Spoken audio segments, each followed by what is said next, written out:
अब यहाँ पे जो डिस्कशन आया था कि इंटेंसिटी जो है, kinetic energy of the electron, वो इंटेंसिटी पे डिपेंड नहीं करती है बल्कि फ्रीक्वेंसी पे डिपेंड करती है।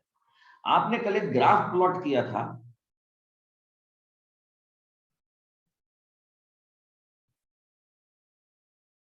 आपने एक्स एक्सिस पे रखा था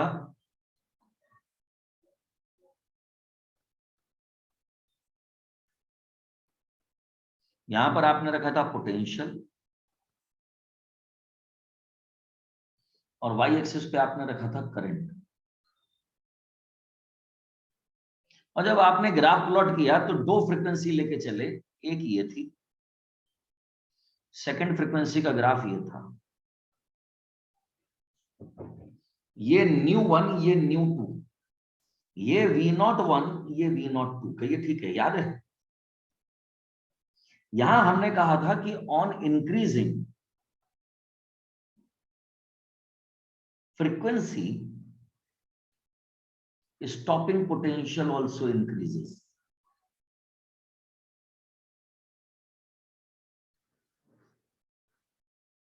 स्टॉपिंग पोटेंशियल क्या होता है सर? ये इंक्रीज कर जाता है। अगर आपने कहा न्यू 2 ग्रेटर देन न्यू 1 है, सो V02 ग्रेटर देन V01 होगा। चेक कीजिए, कहिए ठीक है, गॉट इट? अगर मैं इस बात को बेस में रखकर एक ग्राफ प्लॉट करूं,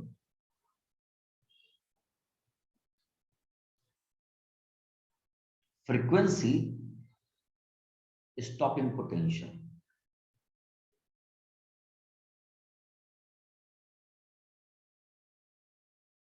तो सर मुझे एक स्ट्रेट लाइन मिलती है। ये स्टॉपिंग पोटेंशियल V0 है, ये फ्रीक्वेंसी न्यू है। ये ग्राफ मिली एक्सपेरिमेंट में, डिफरेंट फ्रीक्वेंसी के लिए डिफरेंट स्टॉपिंग पोटेंशियल। इन लोगों ने क्या करा कि इस लाइन को पीछे की ओर एक्सटेंड किया, तो ग्राफ कुछ ऐसा मिला। इस लाइन का स्लोप कैलकुलेट करोगे तो मान लीजिए a इज द स्लोप, और ये जो है ना b, ये लेंथ ऑफ इंटरसेप्ट है। जिन लोगों को याद है स्ट्रेट लाइन की equation y equal to mx plus c, यहां पर कौन है? V0, यहां कौन हो गया? a, slope new minus b। कहिए ठीक है, कहिए ठीक है। ये जो ग्राफ था ये ऑप्टेन हुआ। इस जगह पर NOTE नोट, अगर मैं आपसे कहूं V इक्वल टू W/Q होता है तो बुरा मानेंगे? इस V को V0 मान लो, ये work done equal to change in kinetic energy होता है। आपने कहा कि दो प्लेट है, एक है P1, एक है P2। आपने P1 पर नेगेटिव दिया, P2 पर पॉजिटिव दिया, इलेक्ट्रॉन निकलकर P1 से P2 की तरफ गए, इलेक्ट्रॉन निकलकर P1 से P2 की तरफ गए। यहाँ पे अट्रैक्ट हो गए, आपने P1 का पोटेंशियल नेगेटिव कर दिया, मालूम पड़ा इलेक्ट्रॉन यहां से वापस लौट गए। इसी का नाम तो स्टॉपिंग पोटेंशियल है। तो चेंज इन काइनेटिक एनर्जी क्या हो जाएगा? के इनिशियल माइनस के फाइनल, के फाइनल हो गई 0। तो V0 इक्वल टू के अपॉन इलेक्ट्रॉन है तो E, इसे नाम दे दिया के मैक्स। तो K max equal to EV0। Got it? ये जो स्टॉपिंग पोटेंशियल है here, stopping potential is measurement of maximum kinetic energy of emitted electrons। ये emitted electrons की maximum kinetic energy है, चेक कीजिए, ठीक है? यानी कि अगर आप देखें तो के मैक्स V0 के प्रोपोर्शन में है। मैं ऐसा ही ग्राफ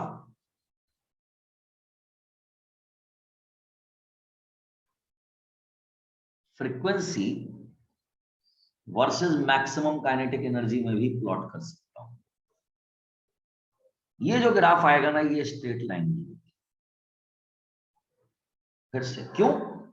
क्योंकि साहब ये भी इसके बराबर में, भाई ये तो कांस्टेंट है, तो K max proportion to V nought है, ये आगे। इस ग्राफ को भी पीछे की ओर एक्सटेंड करोगे तो यहां पर आकर इंटरसेक्ट करेगी। आपकी से मान लीजिए स्लोप ए डैश है, length of intercept B dash है। आपकी से तुम्हारे पास में इक्वेशन होगी के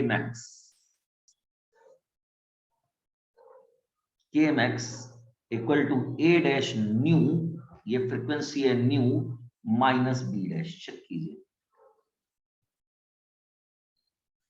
अगर मैं आपसे कहूं कि मैं इस वाले पॉइंट पर हूं, इसका नाम रख दो nu naught, at nu equal to nu naught, K max will be 0, so B dash will be equal to A dash nu not.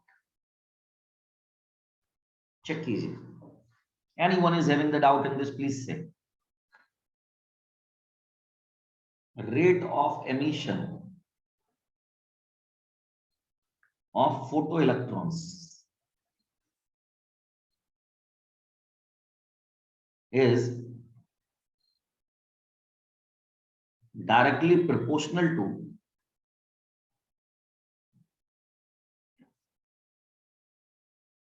intensity of light. एक point. Number 2, maximum kinetic energy of electron does not depend upon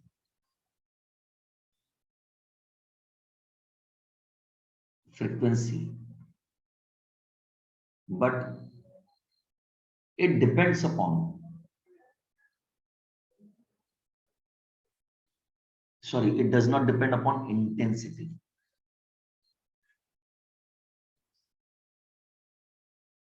but it depends upon frequency of radiation.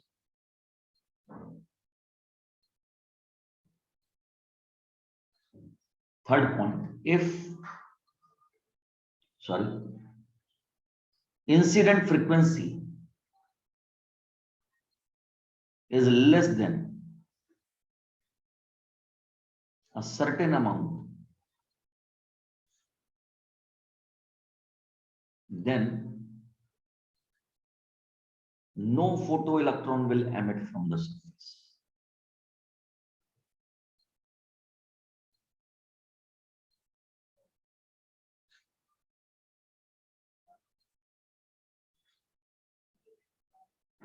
कोई photo electron surface से emit नहीं होगा। Number 4 point बना, जो केवल observation पर था, there is no time lag.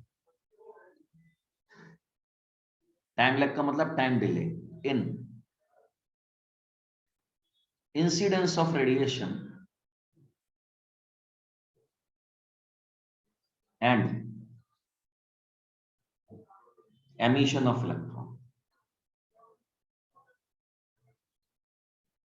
देख सकते हैं आप, these are the 4 results, 1 2 3 4। बाद में इन चारों को कहा गया laws of photo electric effect. इन चारों को कहा गया laws of photo electric effect. कहिए ठीक है, गॉट इट? चेक कर, time difference in incidence of radiation and emission of electron. ऐसा थोड़ी होगा कि लाइट आए और तुरंत के तुरंत इलेक्ट्रॉन निकल कर चले जाए। इनके बाहर जाने में टाइम लगना चाहिए। ये 4 पॉइंट है बेटा, दीज आर द 4 पॉइंट। हालांकि पॉइंट तो बहुत थे, लेकिन मैं आपके लिए केवल 4 पॉइंट लेके चलता हूं ये, क्योंकि ये मैक्सिमम 2 मार्क का या 3 मार्क का क्वेश्चन है कि what are the failure of the wave theory. इस बात को आइंस्टीन ने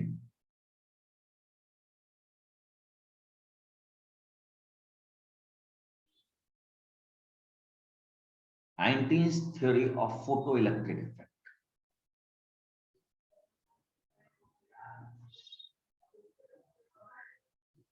आइंस्टीन की थ्योरी ऑफ फोटोइलेक्ट्रिक इफेक्ट, क्या थी theory? Einstein said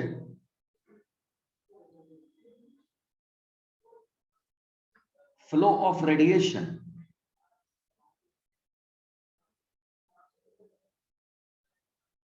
is wave, but when it interact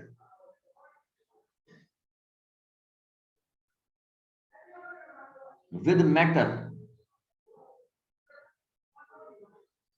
it behave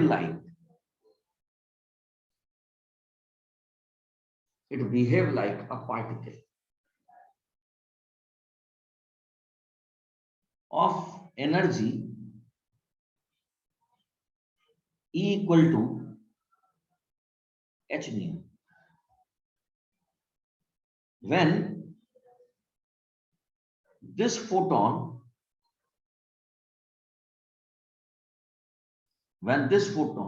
collide with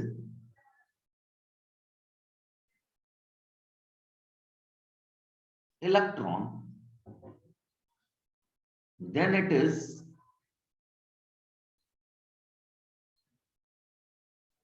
particle-particle collision.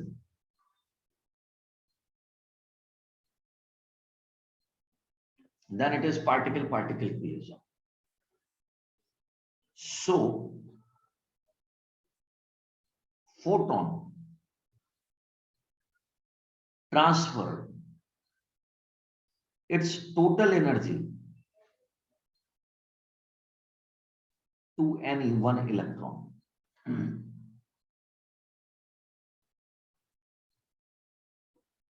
To any one electron. This electron use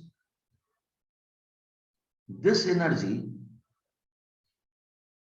for number one, coming out from metal. Number one, metal से बाहर आने में, और work function, जिसे आप कहते हो phi. कहिए ठीक है। Number two, in moving outside the metal,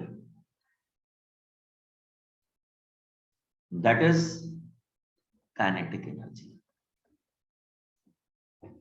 अगर मैं आपसे कहूं from conservation of energy,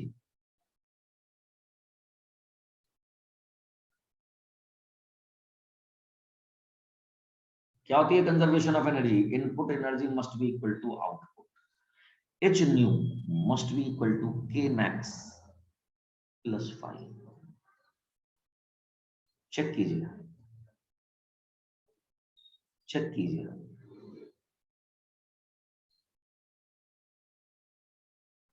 this is the threshold wavelength. Nu nought क्या था? This was the minimum frequency. आप देख सकते हो लैम्डा नॉट उसका रेसिप्रोकल है। This is the maximum wavelength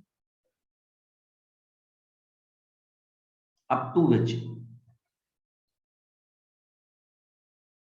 photo electrons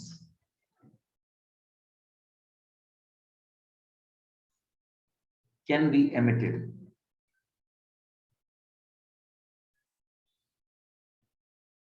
from metal. Got it? Check कीजिए। तो आपके पास में इक्वेशन हो जाएगी, चाहे इस इक्वेशन को बदल के लिख दीजिए 1/2 mv max स्क्वायर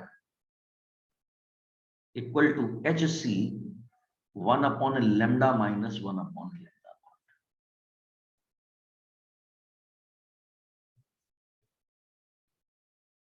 ये आइंस्टीन की इक्वेशन है। तो आइंस्टीन की इक्वेशन के डिफरेंट फॉर्मेट आ गए। आप चाहें तो ये वाला फॉर्मेट ले लीजिए, आप चाहें तो ये फॉर्मेट लगाइए, आप चाहें तो ये फॉर्म यूज कीजिए, आप चाहें तो ये वाला फॉर्म यूज कीजिए। ठीक है। तो ये सारे के सारे फॉर्म जो है आइंस्टीन की इक्वेशन के। अब आइंस्टीन ने इन लॉ को एक्सप्लेन किया।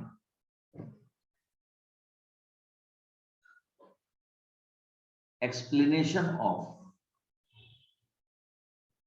Laws of photo electric effect.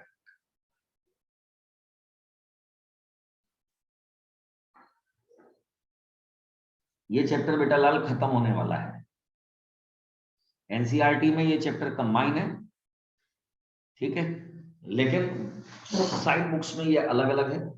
Explanation of photo electric effect.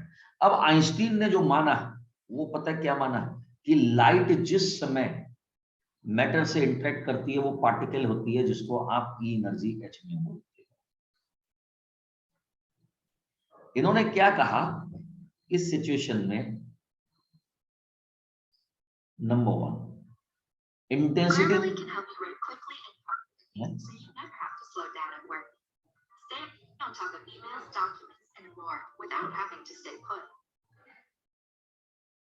ये क्या हुआ, intensity of radiation is defined as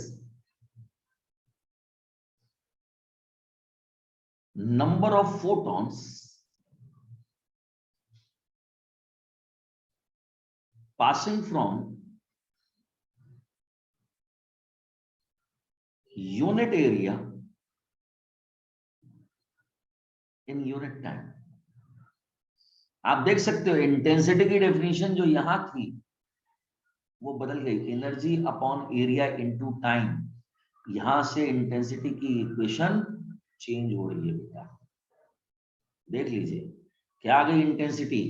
intensity means number of photons upon area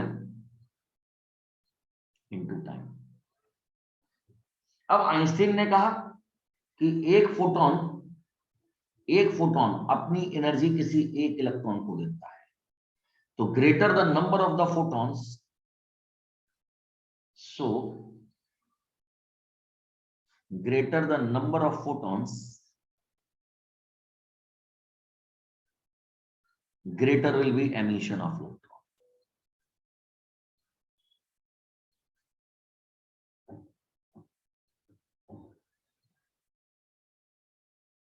check कीजिए, this is the verification of the first law. बेटा लोग ध्यान रखना, ये जो डेफिनेशन है ना इंटेंसिटी, ये बोर्ड में खूब पूछी जाती है। वो वहां पर मेंशन कर देते हैं intensity of radiation in wave picture, intensity of radiation in particle picture, दोनों की डेफिनेशन अलग है। ये फर्स्ट लॉ हुआ। सेकंड लॉ क्या था, सेकंड लॉ कहता था on increasing frequency maximum kinetic energy of electron increases.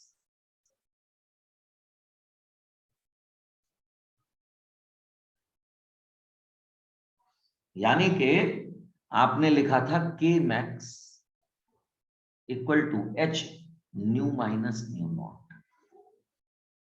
So if nu is increased then K max will also increase। आप न्यू बढ़ाते जाएंगे K max बढ़ता जाएगा। थर्ड पॉइंट था if incident frequency is less than certain amount, then no electron will eject।